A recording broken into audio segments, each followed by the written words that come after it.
Welcome to the Fortified Life podcast, where we learn how to develop a dependency on Jesus in the marketplace.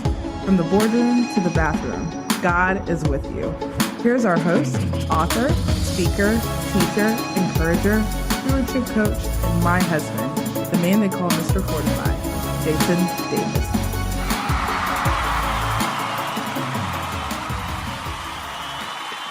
What's going on, everybody? What is going on? Welcome to the Fortified Life podcast. I am Jason Davis, aka Mr. Fortify, and I'm excited to bring you another episode. Here on the podcast, we talk about developing a dependency on Jesus and the marketplace, and we bring on various guests who are actively living out their faith. I've got to tell you, really excited tonight because we're going to go to the beauty industry. That's right, the beauty industry. And I'm excited because we haven't had anybody on to talk about that perspective. So I'm really excited to get into the stories.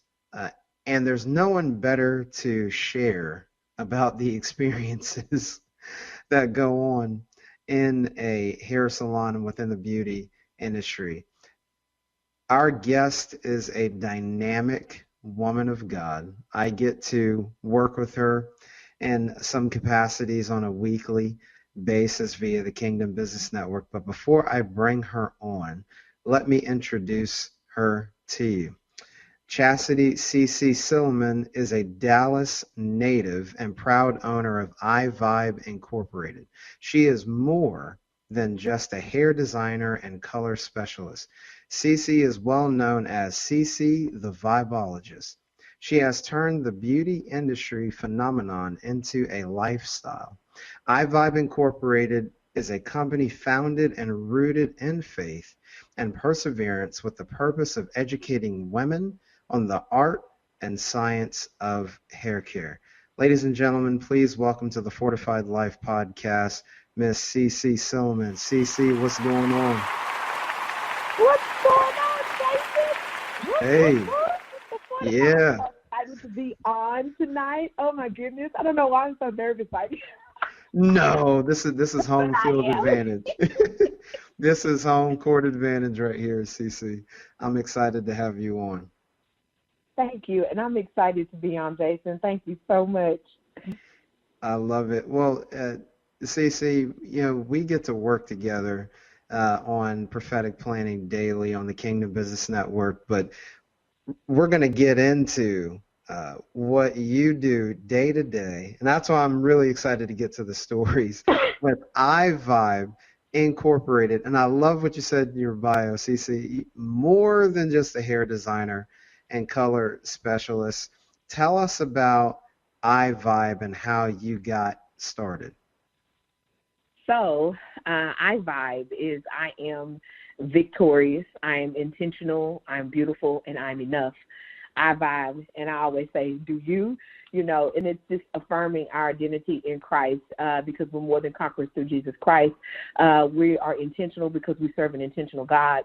We are beautiful. Why? Because God makes all things beautiful, and we're more than enough because the Lord is our shepherd. We lack nothing. So all those things are a derivative and what make up IVIBE, which is a parent company to several beauty-based businesses. The salon experience being one. The second is the boutique and a hair care brand along with cosmetic brand as well. And so that's what makes up IVIBE. God gave me that some year, 2023? It had to be around the year 2012. God gave me 2012, 2013. God gave me IVIBE because originally when I started the journey, everything was called Elite. It was the Elite Stylist. It was. I didn't consult God. I was like, that sounds good, so we're gonna go with Elite. But definitely, this second leg of the journey has been super intentional and purposeful, and really understanding my position in the marketplace. So let me say that. I love that, CeCe, and I love just the acronym there. That's such a powerful acronym. CeCe, you got to tell me. I know they say everything's bigger in Texas, right? So Yes, what it is. is, we're going to have I'm sure we're going to have a lot of ladies that listen to this on demand, if not already listening Mhm. to us live. What is the hair scene like in Dallas, Texas? Oh my God, the hair scene is super. It is a super busy market. Can be a bit saturated per se, but definitely Dallas has its own stamp on the hair game. As I like to say, the hair game. It has its own stamp. We produce some great heavy hitters that have come out of the Dallas area that have had the opportunity to work. And I know people personally that have worked with those in Hollywood on a celebrity basis, that have worked with those in the gospel music industry, from those that have worked with the Stellar Awards or worked with the Dove Awards, and worked with some of those major key people in the gospel world, even down to networking. I know with Kurt Franklin's barber and other people that service Bishop T.D. Jakes. I mean, it's a very busy scene and very well. Well, it's a good city. It's a good city as far as the beauty industry is concerned. So let me say that. And growing, and still room to grow. Even though Dallas is huge, it's not where you're like, oh my God, I've reached my max. I can't go any further, because the city is just growing so much, and Dallas just encompasses so many different areas. So if you're, you can be on one side of the city and say, things really are not doing well for me out here, and God will shift you somewhere all the way on the other side of town, and it's like you tapped into a whole different market that's there, So it's great. The scene is great. It really is. I love it. Shout out to Dallas. Now, CeCe, I'm not gonna lie. That team that plays in AT&T Stadium, I'm not the biggest fan. I like the city though. I used to do quite a bit of travel to back and forth to Dallas, and I like it because Dallas is kind of, and this is not disrespectful to anybody from Dallas, but Dallas is like a more spread out Atlanta. Very, Um, very. yeah, and so in going, I really enjoyed my time, going around the Dallas and the Dallas-Fort Worth Hmm. area. It's really nice. So Thank you. Thank you. I like going out there for sure. So I'm not a Dallas City hater. I just don't like them boys, as they say. Don't So, like, it's, I would say it's probably a lot of people in the city. It may be too soon for me to say this. That still don't that have an issue with the boys right now, because we're not going to be in the Super Bowl on Sunday. But that's a whole other topic. that is, I For was gonna another say, day. If you say Super Bowl, I mean, you're gonna spark a whole lot of debate and different mixed feelings and looks. I'm talking about from diehard Cowboys fans. So yeah, it's interesting. It's always a constant conversation in the city of Dallas. It's about them boys. Absolutely. So, CeCe, you talked about the hair game down in Dallas. What are some of now I'm a dude, so I'm coming into this thing I know what my wife does and I know what I see, but I'm all the way here in Atlanta, right? So, what are some of the trends you're seeing in 2023? Like Oh, what are the ladies doing? What are they rocking these days? Like when women come into the shop, the salon, what are they asking you for? and the funny part, it depends on what part of Dallas you're in. You can get a multiplicity of answers. But what I will tell you from what we see just in my salon and from others that I have the privilege of being colleagues with as well, we get a lot of people that are coming in that are wanting to go back to wearing their natural hair. At one Mm. point, extensions and the wigs and all these lace fronts and laying lace and doing this and that had become really popular. And it still has quite a bit of popularity, but as of course with trends, things begin to shift and change, and people see the necessity of being able to take care of their own hair. And so we see a lot of women that are wanting to get back to having a great head of healthy hair. I've seen this industry start to transition the younger ones from caring for the natural hair and making it all about the different extensions. And just because we can color somebody's hair hot pink, we probably doesn't mean that should always be the case. So I've seen a lot of that take place, but I've also seen women that want to be able to maintain a good, consistent look and be able to maintain the integrity of their hair. And also recently, I'm seeing more women, especially women of color, that are dealing with alopecia. So a tremendous amount of hair loss and the lack of knowledge as it relates to what alopecia really is and what that means long term to that particular individual. So it's forcing me right now to have to go back and get some more education, because I'm a cosmetologist, and that's great, but you have trichologists, and that's another level up. That they have abilities that I personally don't. I'm not licensed or capable or trained to do, but I want to be able to offer that, because there's nothing more frustrating than to see your hair begin to thin and you're losing it, and it's bald, and you no longer feel like a woman per se. And I've seen women just cry like, I don't know what's going on. What am I supposed to do? And to not be able to fully give them a solution is frustrating to me, because I mean, our hair is our glory. That's what the word says. And here we are losing it. So those are the trends that I personally am seeing. And now it's having me to pivot and be able to now look at servicing a different type of client base that is dealing with hair loss. And we're talking about permanent hair loss where there's not coming back. It's one thing for the hair to break, Jason, but it's something totally different when you say, I'm losing my hair. That means it's coming out, or the body's not producing it, the follicles are closed, so whatever is needed for hair to push through is not there. I mean, there are a multitude of reasons as to why they're experiencing it, but I want to be able to help that woman get to the bottom of what's going on, and if it's something that's permanent, what are your options? What can we do so that you can feel beautiful and feel like a woman, and building her up, not only just on the outside, but being also to speak to that wounded woman on the inside. Because believe it or not, we start losing our hair, we wounded. We are wounded on top of other life issues. So just definitely being able to service them in that regard. So that's what I'm seeing. Wow. You know, CeCe, this is a perfect segue. You talked about just what you're seeing trend-wise, and really ladies caring about the health of their hair. Can you talk about just the opportunity that hairstylists, cosmetologists, the opportunity that you have to encourage and build up clients when you see them? Because we know the magnet is the services, but really you're doing life with your clients when they come in to see you. Absolutely, Jason. It's when I say funny, I mean ironic. You know, at one point when I was a young woman, you know, the salon was always known to be a place of mess and a lot of gossip and confusion. Let me say that.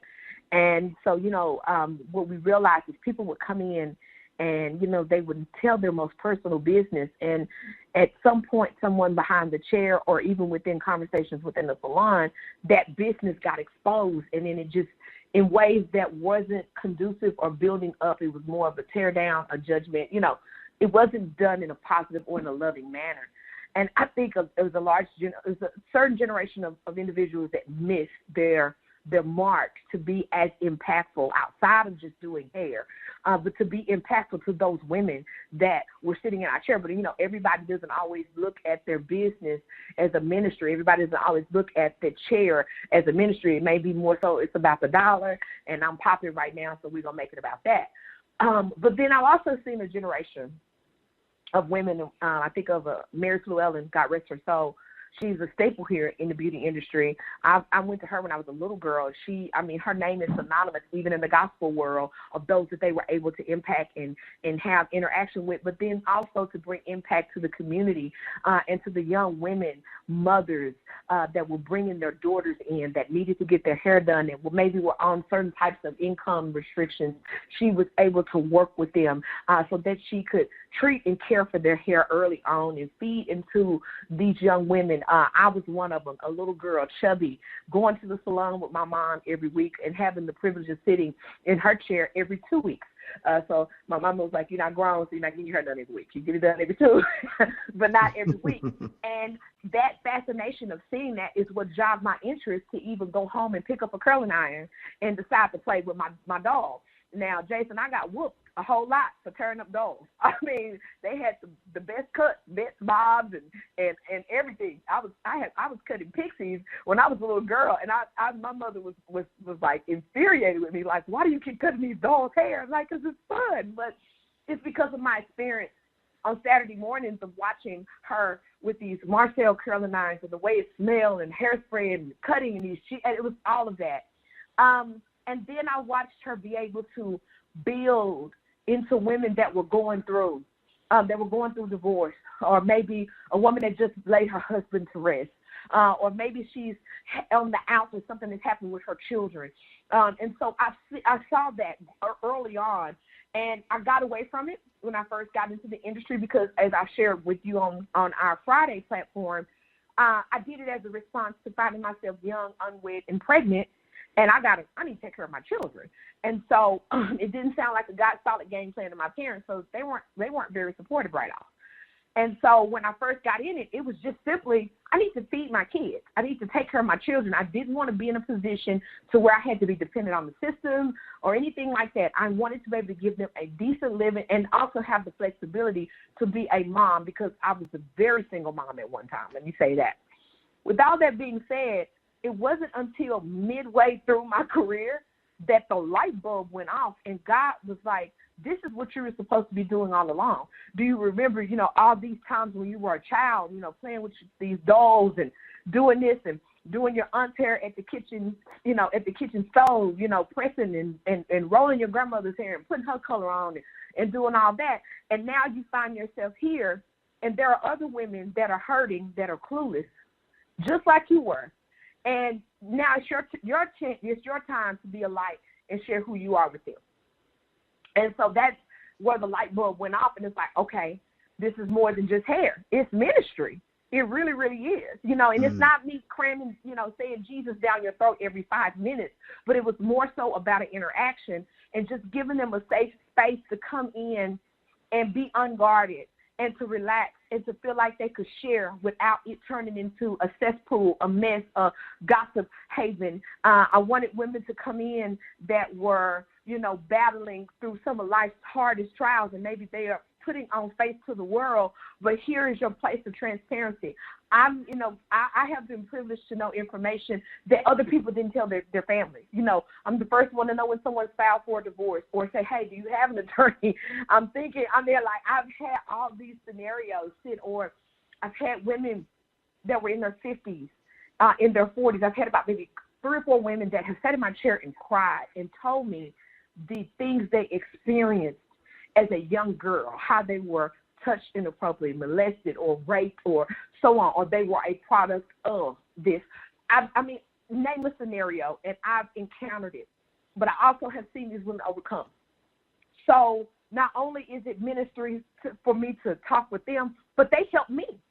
They help me get through my broken areas. They help me to be better and to be greater. I've always been blessed, and I didn't see it that way, that older women took an interest in me and poured into me. The older women, they would send, people would send their mothers to me to get their hair done, and those mothers would pour into me. And they would teach me how to be a better mother. They would teach me how to, have you prayed about this? Did you pay your tithes? I mean, just fundamentals for life, that they were reinforcing things that I was being taught, that I had been taught as a young girl, bringing me back into, hey, have you done this? Or CeCe, don't forget to do that. And I'm thankful for that. So I have, I'm thankful for the opportunity to not only be of service, but to also be poured into, that God has allowed me to connect in such a way that I pour, but I'm also poured into as well. I hope I didn't take too long to answer that question. No, I love it. Hey, unleash the fire, CeCe, unleash it. CeCe, as you were talking, what really stood out to me is you said using the chair as a ministry. That was a really key takeaway. What an opportunity that we have in the marketplace to be that listening ear, to be the shoulder sometimes that people need to cry on, and that just speaks to your intentionality in your heart when clients come in. So that definitely shines through and is evident, CeCe. Yes.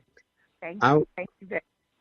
Yeah, I'm wondering, CeCe, given the industry, right? There's a lot of, uh, there can be gossip and rumors and all of that. So how do you maintain an environment of integrity and confidentiality and a safe environment for your clients when it's widely known that it's easy to take topics there because Yeah. people get in the shop. So how do you, as a business owner and as a woman of God, how do you keep a handle on that? Because I know I'm sure you've got some stories there too, CeCe.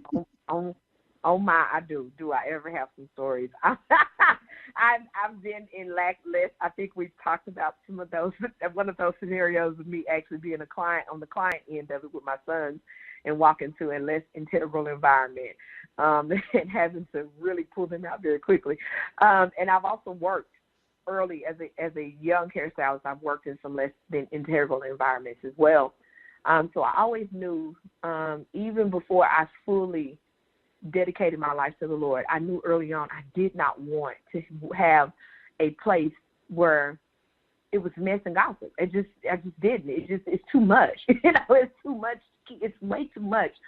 And so, really being able to take and control the narrative is setting the tone, the atmosphere, definitely getting up in the morning and having that time with God where you're praying, God, lead me through this day, guide me, God, cover my business, operate through it, and setting the tone, setting the atmosphere. Even when I get into the salon in the morning, with certain types of music, God gave me, no profanity, no this, no that.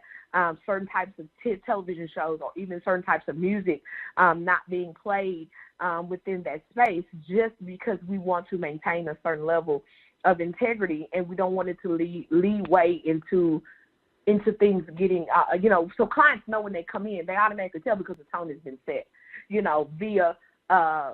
via myself, my husband, and even those that I've brought on board that have worked in the space with me. I think I've shared that with you before, that everyone couldn't come work there because everybody didn't match the type of environment we wanted. I've had top stylists that were great and super talented, very popular, but their integrity was not the case. And I know that we're meant to be a light a lot of times, and always we're meant to be a light in dark places, but I also have to have a conducive working environment with those that are going to come in and their clientele with them.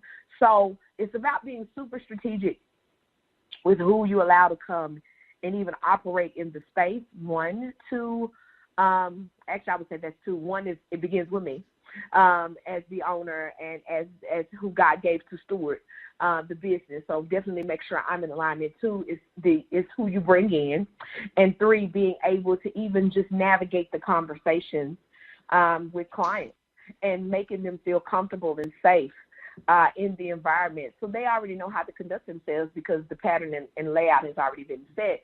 And so they feel that when they come in there because it begins with me. And at some point, if I'm off keel, then everything else in the atmosphere is off with me because you get what I'm saying? Because God gave it to me to set the tone, for him to usher him in, to have him come in and have his way. Even with the workers that are working in there, whatever their experience and whatever they're going through, so that they feel like there is a safe space for them as well. So it falls in several different directions, but definitely being able to steward those conversations, that's big time. And you have some clients that want to come in and turn things a certain way, and you just have to wrangle it back in such a loving manner, almost, just throw them off guard, with doing it. And then they automatically know, oh, I shouldn't, maybe I shouldn't have said that. Like, yeah, let's not bring it up. Let's not do that in here, So, yeah, that, and it is a task, let me say that. I'm sure that's an ongoing task. CeCe, some of the things you're sharing, and folks, as you're listening, I mean, CeCe laid out some things about working in an integrity-driven environment that apply to multiple businesses. And so that with your leadership, CeCe, that's some gold that you gave us there. I think some of those things that's wouldn't just be for a salon, that would work for product or service based business. So thank you for dropping that wisdom for us. Absolutely. Absolutely. If I Uh, could, let me yeah, can I yeah, say go ahead. before you go? I want to go back to it, it beginning with me. I think one thing we have to definitely look at one point in my business prior to this current venture we're in, I was a little frustrated with the team that I had that I was working, that was working with me and I had in the salon. And, I was one of God and I was complaining. I was be honest, God, I don't like, I'm kind of in my feelings with God. You know how we do, Jason. We get in our feelings and we have all these little tantrums and God let us get it all out. And he did. But he kindly reminded me, well, what is it that's going on with you? Because they're a reflection of who you are. They're attracted to you for a particular reason, be it good or bad, And so it's being able to distinguish if it's something that I'm seeing within my environment or even with those that I'm in direct connection with that I do not like, if it's consistency, if it's integrity. If I'm less than integral, then I can't expect my team to operate in integrity. So I can't put an expectation there of something that I'm not walking in. Why? Because they are now a reflection of me, because they were drawn here. They were drawn here to work here for, whether it was a popular place or it was the newest place or hey, they want to work with CeCe, whatever the situation may have been, whatever the draw is, whatever's going on with me, then they're a reflection of. So if it's something that I see in them that I don't like that's operating, or I don't like how the environment or how they're functioning or how things are being done, then I need to take a hard look at myself and say, okay, what am I putting out that's causing this cause and effect? Because it didn't come out of anywhere. And sometimes as owners, it's especially I've seen it in the beauty industry, for us to take a look back at self and being able to establish where we need to be better. And I realized quickly I was lacking in certain key areas. So I had an expectation of people that I myself wasn't showing up and being. So you can't expect that from them and you're not being it. So it made me always go back and look at me and say, okay, what do I need to shift? What do I need to do? How do I, going back to God, okay, God, how do I operate? I don't like how I'm seeing this. What is it that I need to do different? How do I need to pivot, so that we can see the results and all those things that we're looking to see, whether it's from a profit standpoint, an environmental standpoint, whatever the situation may be. I always go back and look at me, that my team and those that I'm blessed to be colleagues with are a reflection of who I am. And at some point, if I see something that I do not like, I probably need to look at myself more than I need to look at them, because, again, they are a reflection of me. CeCe, that was some heart surgery right there. My goodness. It starts with the man or the woman in the mirror. That is huge. The mirror. My God. Mirror concept. CeCe, as you've been talking, I can just hear the ministry pouring out of you. But I have to ask you that you're okay with sharing, that is, but perhaps what's one of the craziest stories you've seen that's occurred in the shop that you're okay with sharing? I did put that caveat because I know you've seen a lot of things, but maybe what's one that was really, really funny that people need to know, just to give a day in the life of what could happen down at the salon? Oh gosh, this is going to be quite difficult, because I have a ton I could pull from. I'll use, because this one is funny for me. I had a young lady. I was doing her mother, and the mother had three daughters. And so I did the mother and the three daughters' hair. So one of the daughters is in, she's actually a twin, and they have natural hair. It's virgin hair. They don't have any relaxer, no chemicals, no color, anything. None of that is on their hair. And they only get it blown out and pressed out, but maybe once or twice a year. Otherwise, they wear it in its natural texture, pretty consistently. They love it. They are Embrace Your Curls girls. So this particular day, this baby wanted her hair, mom wanted her hair blown out, and so did she. So she brought her in, and I noticed that she had quite a bit of product on her hair, and I'm like, okay, what's going on? And so I said, okay, well, let's get her to the bowl and get her shampooed. And so I began to shampoo her, Jason, and I'm watching the water. I'm wetting her down to apply shampoo, and I'm watching water bead up off her hair. I'm like, that's interesting. I've never seen that before. And so I said, okay, maybe it's whatever she has in here. I'm going to do my first shampoo, and surely that should break it down.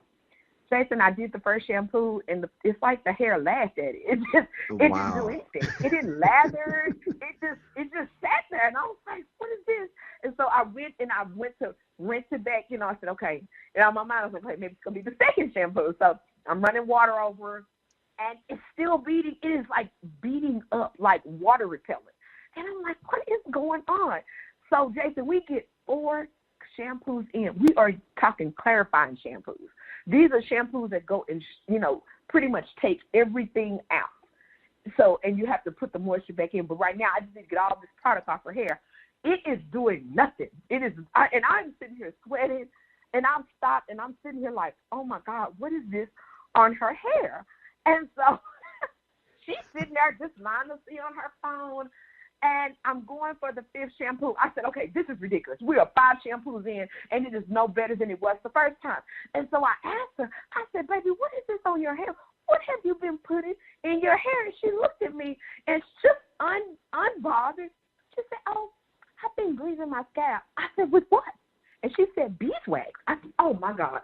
Wow. Why would you grease your scalp with beeswax? She was like, because that's all we had. So I just used it, Miss CeCe. I was like, oh, my goodness. So, Jason, I had to stop what I was doing, go over to the store. I had nothing in my arsenal to contact them to combat the beeswax that was in her hair. I had to go get some Suave shampoo, some vinegar, and some baking soda, and we had to create a paste so we could break this stuff down in her hair. And still 5 shampoos later, it wasn't until we finally got her, it's out. And so, and by the time her mom got back, she had looked at me, she said, CeCe, are you okay? No, I'm not. I'm not okay. Baby, traumatized me today, and in the end, for the daughter, she was none the wiser, but I was genuinely, just frustrated with this child. And so, needless to say, her mom thanked me for taking the time out to just figure out what was going on, not rushing her through. I couldn't even halfway send her out. It was bad. It was really bad. So, of course, that her mother is still my client. That baby is in West Point. She attends West Point right now. She's in the military and doing well. But that's one of the craziest ones I've ever had. And I'll share another that's really impactful. So, and this one is recent. I was at the salon, and one of my older clients came in. And normally when she comes in, she's real spry and vibrant. And so when she comes in, she's there. And so I went to speak to her, and I noticed I couldn't hear what she said. But I thought maybe it was because of the position where she was in the salon and where I was. And so I said, well, I'll just wait till I get up there, to mess with her. And so when I got to the front, and she came around the corner, and I looked at her, and I said, how are you doing today? And she said she could barely answer me. And I looked at her, I said, are you okay? And she went to wave me off and say, just give me a minute, I'm going to be okay. And I'm like, okay. Mm. And so I got her to the bowl, and I noticed she had a look on her face that was really disturbing me. And I asked her again, I said, Ms. Diane, are you okay? And she said, and I'll say her name because if she'll go back and listen to this, and she's going to be glad to share this because she shared it herself. So I'll say her name. And she could barely get her words out. And so she kept saying, but I'm going to be okay. She kept waving me off like she was going to be okay. And immediately the Holy Spirit said, go call her daughter. Stop and call her daughter now. And I got ready to bait off my feelings and said, well, she said she was going to be okay. But her look disturbed me, and I heard what the Holy Spirit said, so I stopped immediately. I went to the front. I called her daughter. I said, hey, this is CeCe. Your mom is here. She had an appointment with me. I said, but she doesn't look good, and she's not able to really talk. I said, I don't think she's having a stroke because I'm looking for the signs of a stroke. her words were coming out, but they were really low. They weren't gibberish. Her face wasn't drooping. So I was like, okay, it's not a stroke. And so as I'm sitting there longer, she gets up, I bag her, and her daughter says, I'm on my way. I said, well, do you want me to call the ambulance? She said, no, don't call the ambulance. She said, I'm on my way. I'll be there in a few minutes. So literally, by the time I got back to the bowl and rinsed out the conditioner I put in her hair, and I sat her up, her daughter was walking in, and she sat down in front of her and asked her what was going on.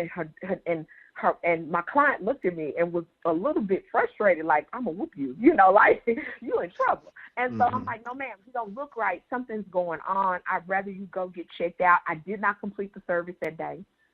So they go on. She takes her mom.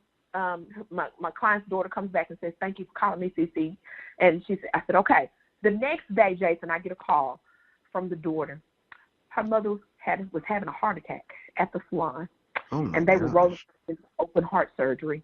Wow. And she began to cry. And she said, I want to thank you. She said, because you paid attention enough to my mama to know that something was wrong with her. She said, and you called me. She said, because otherwise, the doctor said had they had waited any longer, she'd have died because she had 100% blockage. Jeez. And it scared me. I said, oh, my God. So, see, she was sitting there having a heart attack in my face. What if my mind had been somewhere else? What if I had not been in tune with the Holy Spirit? And all these what ifs started going off in my head. But I was thankful that I was able to pay attention, that I knew automatically she wasn't herself. Something's wrong. I'm looking at her face. Even though she's telling me I'm going to be fine, she wasn't. I'm just like, no, you're not. You're not okay. You don't look good. And so she had to have open heart surgery. And they had to, I think it was, triple bypass or something like that, And they had to go in and do all that. And she's since recovered and come back. But even the mom, Miss Diane, called me and cried and said, thank you, CeCe. You saved my life. So I'm not saying I can take credit for that. I said, no, there's nothing but the Holy Spirit, because the Lord told me to call your daughter, to stop immediately, go call your daughter. Because I was getting ready to call 911, but the daughter said, no, I'm on my way. And that was it. So I understand my position even more now behind the chair, because you don't know where anything can happen at any moment. And there she was in cardiac arrest, and what I think a heart attack would look like, Jason, it didn't. I'm thinking like, oh, she would have clinched and she would have, I'm looking for this dramatic moment, and it wasn't. She was in distress. Her face was telling me, but she wasn't giving me the physical indications. Like, she didn't grab any. I'm looking for that TV drama heart attack, krill over. Like, no, she just, again, being in tune with the Holy Spirit and the Lord telling me, go call her daughter. Stop now and go call her. Something's wrong. And so I'm thankful for that. So I understand the position all the more. And it's even pushing us to start CPR training, because what if she had passed out and I wasn't able to resuscitate her or be able to give her some aid until those first responders arrive. So it gives you a different revelation of who you are and where God has placed you very quickly. And I will say that. So those are my two things I'm going to share. Wow. Both were powerful. You had one, a little bit more humorous. I didn't even know you could put beeswax in your hair. I didn't even know that was an option. I know the girl said, I talked about a lack of options, but I didn't even know it was on the table. So I learned something new there. Yeah, it is. They actually use beeswax a lot of times. A lot of Eastern braiders, those that are out of Africa, when they braid with beeswax because it controls the hair. And then two, people that wear locks, it also is used in lock when they're palming, to control and lay that hair down, so that it'll roll in a better manner. It can build up excessively on the hair strand. So it's not always a go-to, but yes, it is an option in the hair industry.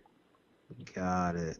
And then, like you were saying, thank God for awareness and discernment that, she was right in front of you exhibiting symptoms, and just being there to be aware and to serve, and hey, something's not right. And yes, you're absolutely right. When the Holy Spirit gives us those prompts to, hey, look into that. Hey, go check on her. And look at that. A life was was saved. Absolutely. Thank God for he highlights people for us, and then the mom, sure enough, was highlighted that day. Absolutely. Absolutely, Jason. Absolutely. Absolutely. CeCe, they call you the Vibeologist, and you probably know I was going to ask about that. Tell us, how did you come about branding yourself that way? And what do you want people to know about, hey, when you see CeCe the Vibeologist, like, this is what's going down? Okay.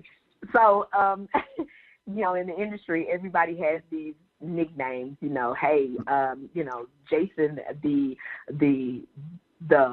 elite barber. I'm just using it for example. So-and-so, Right. blessed and stylist. And it's like, okay, well, see, as much as my God-given name, Chassidi, is unique, it is not what I use in the industry, because the little old ladies in the beauty school used to mess my name up, Jason. I mean, they would just mess it up terribly. They called me everything but Chassidi. Cassidy, Shelbi, Cassida, the little chubby girl that worked in the back. I mean, I was everything. I was like, you know what, mother? Just call me CeCe. So I'll say that's how CeCe came about. But then the Vibeologist became when, of course, the salon, we changed over to IVIBE. And I thought about all the roles and hats and positions that I'm blessed to be able to play. I'm a chemist, I'm a biologist, I'm a psychologist, I'm a therapist, I'm some of everything, Prophetess, I minister, name it. I'm multifaceted. So what better way? We're going to put vibes and we're going to put ologist and we're going to make it together, and it's called Vibeologist, because at any point I am one of many hats to you sitting behind that chair. I am often the one that again, they tell us their most intimate things. So having to be the shoulder to lean on, the therapist, the psychologist, what's going on with you? What's going on with your emotions? Okay, are you stressing? Your hair is, like the list goes on. Being able to be a chemist. Why? Because I'm a colorist. So color is all chemistry. It is very much chemical reactions and, catalysts, and how do you neutralize pH, all these different things. So I have to be able to put that hat on and formulate, and being able to correct people's issues. If they come in and say, oh, CeCe, I turned my hair green. Can you fix it? I really want it to be blonde. Well, okay, what are you going to do to get that green out of her hair? So it's multifaceted because of the many hats that I am privileged to wear on a daily, every minute, every second basis, depending on what client is in my chair. So let me say that. So that's how the Vibeologist came about. And they can always expect me educating you on what's going on. And if it's something that I'm not as well versed in, I'm very transparent, Jason. I'll say, hey, I haven't had very much experience in this, but let me do some research, or let me reach out to some resources to see what our options are, So that's what the Vibeologist is. It is about bridging the gap between the art and science of healthy hair care. And that's the best way I can surmise it. I like that. The combo of the bridging the gap between the art and science of hair care. That's a mic drop right there, CeCe. Because, they come in, they have pictures, they want all these things, and I want my hair to do this, and can it whippy do over here, and can it swoop swah over here, and it's like, no, Mama, your hair not going to do that. That's not possible, and having to have that realistic conversation, and then being able to bring attention to other issues that are even going on, because our hair and our nails are a large indication of what's going on internally in the body, and if we don't know how to read it, you'll miss it. I'll say this is another significant thing. 3 separate instances I have had women start having issues with their hair. It wouldn't hold a curl. It, wasn't adhering to chemicals, whether it be color, relaxer, or even if they were wearing it natural. It couldn't get it to do anything. It wouldn't curl, Jason. It wouldn't bend. It just was like, it's just there. Like, what's going on? And it wasn't until I expressed to even one of my clients' daughters, I said, something's going on with your mother. I said, because her hair, it's not adhering to anything that we've been doing, and I've tweaked it several times, and it's not doing anything. And she was, having some complaints. Same thing with my grandmother, my grandmother's hair. I'd done her hair for years, Jason, and I watched the texture change, and she, you know, she no longer needed a chemical, and it wasn't the same. It was totally different. It wasn't holding a curl. I could roll her hair on the smallest roller, and it wouldn't do anything. I mean, I could put when I say Lottie Body, it's the type of setting lotion that they can lock anything in. Like, it wasn't doing anything. And it wasn't until later that we found out she had stage 4 cancer. So, wow. Again, the hair told me something's wrong. Something's going on. You need to go see what's going on. You need to go have your levels checked. Same thing with that other client. She was in onset of dementia along with some other health issues as far as cancer was concerned. And even recently, I had the same thing happen with another client. Her hair would just, we would get it to, but it would just break, and it was just brittle, and it just wasn't making sense. And it's like, okay, what's going on? And I said, nah, you need to have I would make an appointment with my primary care to see what's going on. And sure enough, she has cancer. So sadly, but that's that vibeologist part that comes in to know what's going on. What is it supposed to do? Because it's definitely a science to making people look good. Let me say that. It's definitely a science to it. So, yeah. My goodness. CeCe, you have told us stories. You've made us laugh. You've made us cry. You've given the full range of emotion. We've been ministered to. We've been inspired. And we're out of time. But before we go, CeCe, you talked about everything you were. One other thing that you are, it's really a combination of a few things. You're a media personality, an influencer, but you're also an author. So before we go, talk to us about the book you wrote in 2018, and then just give us a brief overview. What are you excited about for 2023? So the book in 2018 is Broken Bitter Better, On the Road to Greater. It is a book that I had the privilege of being able to work with my great friend and coach, Miss Pamela Jackson. I absolutely am thankful for her helping to really shed light on being able to share my journey. And that's just dealing with the broken pieces of who I was and recognizing it and how much that brokenness fueled my thought process and even my decision-making abilities, and being able to accept ownership for the part I played in my poor decision-making at one point because of the brokenness, let me say that. So that's what the book is about. It's about the little girl, CeCe, where broken began, and then how it kept re-perpetuating itself in different cycles and situations in my life up until my mid-30s. And so we closed out the book with me going through a divorce at the time and having gone through bankruptcy and pretty much looking to put my life back together and, what that looked like. And so this year, with that being said, so that lays the foundation of being able to write a second book that I have not started on yet, but God has planted in my heart to write the second book as what does the road to greater look like? And the road to greater doesn't always look like the yellow brick road with the sun shining and the birds chirping, that even in the midst of dark times and cloud and traumatic times, that you're still on the road to greater and better. And so definitely shifting focus to begin to work on that second book. And I haven't fully been released as to what the name is going to be, but just know that that's being worked on. And doing my Get Up reels on social media, on TikTok and Facebook, telling people to get up. It is a mental conversation that you have with yourself every day, of deciding to get up out of bed.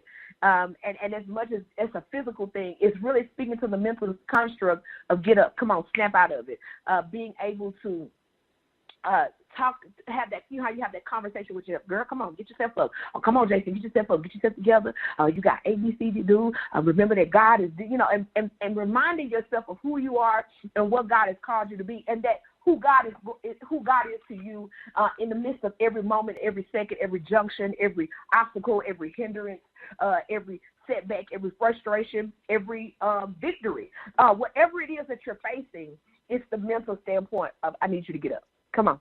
It's time to get up. It's time to mentally awake and arise and stand up and be all that God has called you to be, to walk in position in every moment of your day, to always be in a place of integrity. And it's definitely answering the call to a societal norm that we've accepted of just kind of living any kind of way and just allowing our emotions to just get the best of us and just, losing sight of who we are and who God says we are and getting caught in our feelings and challenges that we're facing. And we lose sight of that. So that get up speaks to multifacets. So I shared that on Facebook and TikTok. And I have one other thing I'm working on, and we haven't fully put it all together, but that is to do a Monday morning power call in the morning that consists of prayer, morning devotional, and being able to power up your week with a whole get up message so that we're able to move forward and focus, especially in these very turbulent and seemingly straining times, let me say that. So those are the things I have the privilege of working on right now, Jason. And as other things come, I will be more than happy to share them with you. I love it. I love it, CeCe. You always have a wonderful way of getting me hype and excited, so I love it. Thanks. CeCe, where can people get a copy of your book, CeCe, and then also in terms of contact, social media, how can people find you? So you can find me, of course, as I am CeCe Sillemon across every social platform, be it TikTok, Instagram, and Facebook. Instagram is getting ready to go under overhaul just because the algorithms have shifted. So I am CeCe Sillemon, and YouTube will be launching by the late spring of this year as well. So you can find me on all platforms at I am CeCe Sillemon. And the book can be found on Amazon if you Google my name, or even if you put in the book's title, Broken Bitter Better, On the Road to Greater, it will immediately shoot up and you can order it. So, yeah, and unless they want to come by the salon, if they're in Dallas, and they're more than happy, I'd be more than happy to have a copy on hand for them there. So, yes. Hey, yes. Drop in and drop by. Listen, I'm not in Dallas, CeCe, but I can tell you if I were, I would drop by for sure. And if you do come, don't be a stranger. Please do. Let me know and come by. Please do. Please. Absolutely. Well, that's all we have time for today. CeCe, just greatly appreciative of you coming on the show. You shared so much wisdom. You told powerful stories and gave a whole word all in one. So that, folks, I told you she was a powerhouse. I told you that. So you've seen the evidence. So CeCe, thank you so much for coming on the show tonight. You are very welcome, Jason. Thank you for having me. I am honored. And thank you to your audience for listening and having me as well. I'm thankful. Thank you so much. Love it. Love it. Well, folks, you know how we end things. From the boardroom to the bathroom, God is with you. Don't compartmentalize your faith in the marketplace. We'll see you next time on the Fortified Life podcast.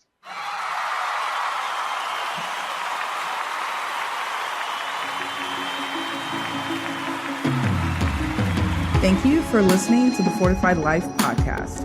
You can catch us live on Wednesdays at 8:30 p.m. Eastern Time and on demand. Check out fortifiedlifepodcast.com for more details.